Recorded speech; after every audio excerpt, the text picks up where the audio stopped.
बोलिए लक्ष्मी नारायण भगवान की जय। मैं पंडित रत्नेश वशिष्ठ आप लोगों को धनतेरस की कथा श्रवण कराऊंगा। कहा जाता है कि एक समय भगवान विष्णु मृत्युलोक में विचरण करने के लिए आ रहे थे। तभी लक्ष्मी जी ने भी उनसे साथ चलने का आग्रह किया। तब विष्णु जी ने कहा कि यदि मैं जो बात कहूँ तुम अगर वैसा ही मानो तो फिर चलो।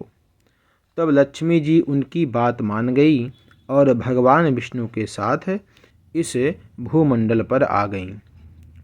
कुछ देर बाद एक जगह पर पहुंचकर भगवान विष्णु ने लक्ष्मी जी से कहा कि जब तक मैं ना आऊं तुम यहाँ ठहरो।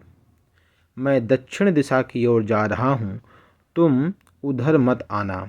विष्णु जी के जाने पर लक्ष्मी के मन में कौतूहल जागा कि आखिर दक्षिण दिशा में ऐसा क्या रहस्य है जो मुझे मना किया गया है, और भगवान स्वयं चले गए हैं।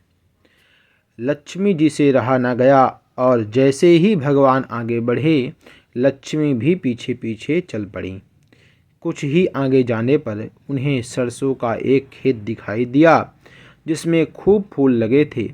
सरसों की शोभा देखकर वह मंत्र मुग्ध हो गईं और फूल तोड़कर अपना श्रृंगार करने के बाद आगे बढ़ी।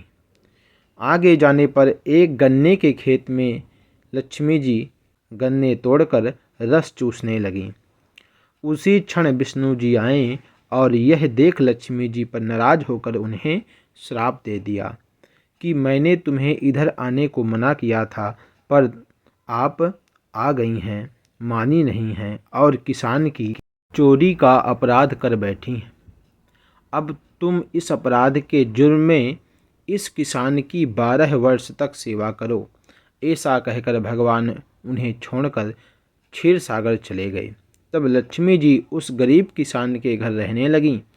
एक दिन लक्ष्मी जी ने उस किसान की पत्नी से कहा, तुम स्नान कर पहले मेरी बनाई गई इस देवी लक्ष्मी का पूजन करो, फिर रसोई बनाना, तब तुम जो मांगोगी मिलेगा। किसान की पत्नी ने ऐसा ही किया। पूजा के प्रभाव और लक्ष्मी जी की कृपा से किसान का घर दूसरे ही दिन से अन्न धन रत्न स्वर्ण आदि से भर गया। लक्ष्मी जी ने किसान को धन धान्य से पूर्ण कर दिया। किसान के 12 वर्ष बड़े आनंद से कट गए। फिर 12 वर्ष के बाद लक्ष्मी जी जाने के लिए तैयार हो जाती हैं। विष्णु जी लक्ष्मी जी को लेने आए तो किसान ने उन्हें भेजने से इनकार कर दिया। तब भगवान ने किसान से कहा कि इन्हें कौन जाने देता है, यह तो चंचला हैं, कहीं नहीं ठहरती, इनको बड़े बड़े नहीं रोक सके। इनको मेरा शाप था, इसलिए 12 वर्ष से तुम्हारी सेवा कर रही थी। तुम्हारी 12 वर्ष सेवा का समय पूरा हो चुका है। किसान हठपूर्वक बोला कि नहीं, अब मैं लक्ष्मी जी को नहीं जाने दूंगा।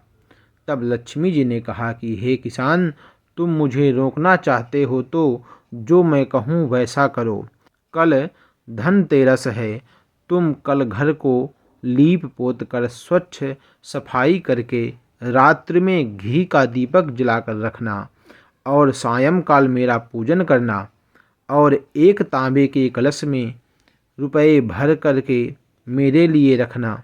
मैं उस कलश में निवास करूंगी, किंतु पूजा के समय मैं तुम्हें दिखाई नहीं दूंगी। इस एक दिन की पूजा से वर्ष भर मैं तुम्हारे घर से नहीं जाऊंगी। यह कहकर वह दीपकों के प्रकाश के साथ 10 दिशाओं में फैल गईं और अगले दिन किसान ने लक्ष्मी जी के कथनानुसार पूजन किया और उसका घर धन धान्य से पूर्ण हो गया। इसी वजह से हर वर्ष धनतेरस के दिन लक्ष्मी जी का पूजन किया जाता है। प्रिय बंधुओं, यह धनतेरस की कथा संपूर्ण हुई। बोलिए लक्ष्मी नारायण भगवान की जय। यदि आप लोगों को यह कथा अच्छी लगी है तो हमारे चैनल को लाइक शेयर सब्सक्राइब अवश्य करें। धन्यवाद। जय श्री सीताराम। हर हर महादेव।